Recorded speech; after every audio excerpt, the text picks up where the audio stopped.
गर्मियों में फलों का राजा आम होता है, इसी तरह खुशबू के अंदर खुशबू का राजा गर्मियों में आपने शायद नहीं देखी होगी, मेरे नौजवान दोस्तों ने नहीं देखी होगी। ये कुदरत का बहुत नायाब तोहफा है और ये तोहफा हम भारतीयों को मिला है। हाय दोस्तों, आज बात करने वाले हैं हम लोग कुदरत के बहुत ही नायाब तोहफे खस की।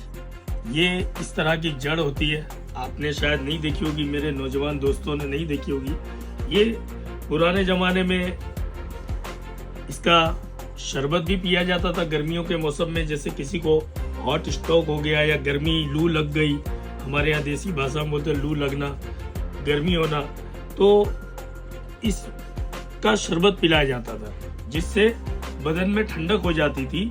और आज की जनरेशन नहीं जानती, तो अल्हम्दुलिल्लाह हम उनके लिए लेकर आए खस का इत्र और परफ्यूम। एक होता है खस और एक होता है रूहे खस।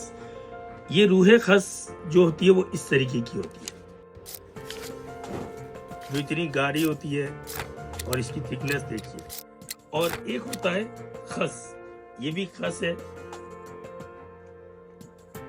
ये जड़ हमने आज इसलिए दिखाई कि लोगों को पता चले खस होता क्या है। और खस अल्हम्दुलिल्लाह ये कुदरत का बहुत नायाब तोहफा है और ये तोहफा हम भारतीयों को मिला है।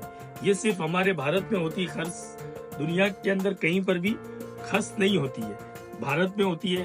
और भारत के भी मशहूर शहर कन्नौज में इसको निकाला जाता है देग के जरिए बॉईल करके, नेचुरल तरीके से। और ये बिल्कुल नेचुरल चीज है, कुदरत की दी हुई नायाब चीज है, जिसको गर्मियों में पहले राजा महाराजा इनके इत्र लगाया करते थे, जिससे एक उनकी खुशबू भी प्यारी मिलती थी और बॉडी को भी कूल महसूस होता था, ठंडा ठंडा महसूस होता था।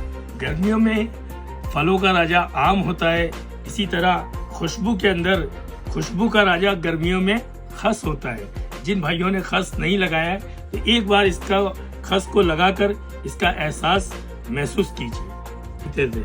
तो ये तो थोड़ी जानकारी थी खस के बारे में। इंशाल्लाह आप अल नुमान के पेज को फॉलो कीजिए, लाइक कीजिए, शेयर कीजिए। इंशाल्लाह ऐसी कुदरत के नायाब खुशबू के तोहफे आपको मिलते रहेंगे कि हमारे यहाँ अल्हम्दुलिल्लाह नेचुरल अत्र प्योर ऑयल मिलते हैं।